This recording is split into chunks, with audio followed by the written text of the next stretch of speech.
Just now that you're kind of back, I assume full time, just getting back in the rhythm of things. Do you feel like you're 100% and kind of ready to go now? Yeah, I feel I'm 100% ready to go. I mean, I'm still taking care of myself because I want to be ready 1,000% for the game come next week. So I'm gonna continue to take care of myself. What's going to be your role? I know you're playing the Leo spot. How do you like playing that position? Leo spot, same as last year. I mean, nothing changed. I love playing Leo spot. Why do you love it so much? I'm free. I'm on the edge. I'm free. So whatever come to the short side of the field, I'm there to stop it every time. And then you're going to be able to get after the passer too.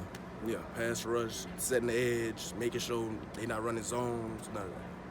How good of a duo can you and Big George be coming off the edge there? I feel me and George could be a great duo. Me and George put in a lot of work, summer, fall camp. So I'm just ready to see the outcome come next week. How much was last year an adjustment just coming from junior college and playing in the Big Ten? I know you only played 6 games, but just the adjustment period that you had to go through. Coming out of junior college into my first Big Ten game, I had to adjust. I mean, everybody was moving way faster. So now that I got that under my belt, I feel that this year coming up, it'll be way easier for me, and I'll be able to adjust to the game. Is that just the speed of the game? Yeah, just the speed of the game, just how they run the game in general. While you were out, Kydron Jenkins played a lot. What can you tell about Kydron and his development? Kydron, he developed a lot from last year to now. He's a great player. And I don't have no doubt if they throw him in the game, he ain't gonna do what he's not supposed to do. Just kind of your background in football. How did it start? How did you get involved in playing? My dad, he got me involved in playing football. I started playing football at the age of 4. And ever since then, it stuck with me. I want to say this year's gonna be my 19th year playing football. So why did it stick with you? Because I want to say after the age of 5, I started telling my dad that this is something I want to do for the rest of my life, and I just been playing football ever since.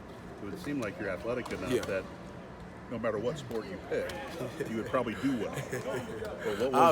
But what was it about football that kept you in it for so long?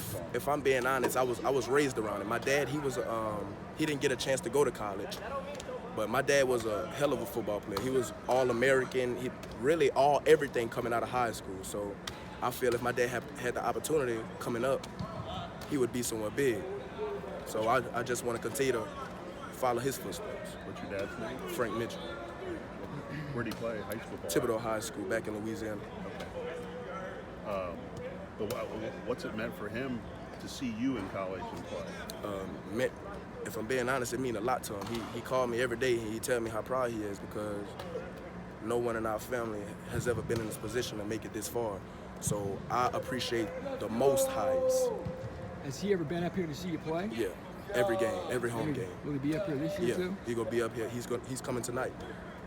Is he staying till next week? He moved down here. He's gonna move. My dad moved down here. Okay. Yeah.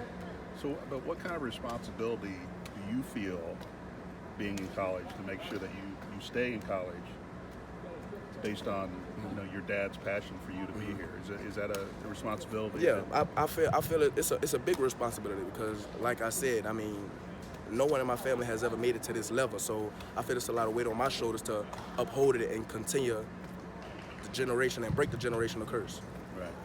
You miss Derek Barnes, you think? Yes, but I miss him, but at the same time, I'm congratulating him because he developed and became a great player. He making hella plays where he at, and I'm glad that he getting the recognition and attention that he needs and he deserves. Is that somebody that you can look up to? Yes, most definitely.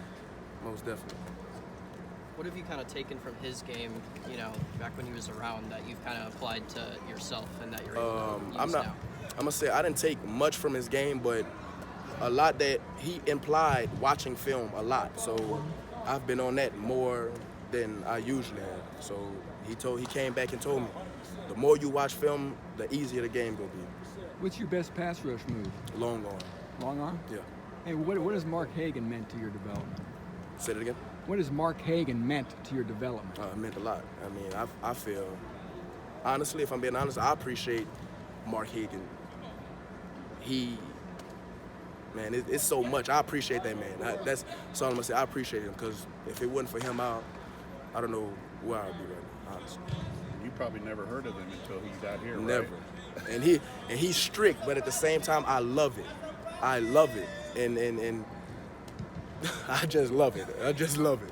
Is that something you needed? Yes, I needed it. I needed it. I mean, I never had a coach like Coach Hagan. So, me getting the experience of the type of coaching he gives off, I mean, I'm adjusting to it, but at the same time, I love it because it's tough love and he cares. So, Hey, describe for us your first meeting with Mark. with Coach Hagan, Yeah. first meeting. Remember anything about it? Or where was My that? first meeting, first time we talked to each other, I forgot what he was. I forgot what But it was. he's had a big impact on Yeah. it, sounds like. Why did you need that tough love? That's something I grew up with tough love, but at the same, I didn't really like it. But I get it from him, and again, I don't like it, but I appreciate it because it's something I need. You understand it. Yes, I understand every bit of it. I understand why he's on us so hard, why he tells us what he tells us, why he do what he do. So, and everything he say, it all makes sense. Does he get on just certain players more than others, or is it just Everybody. everyone? Everyone. Somebody not doing their job, he gonna let them know.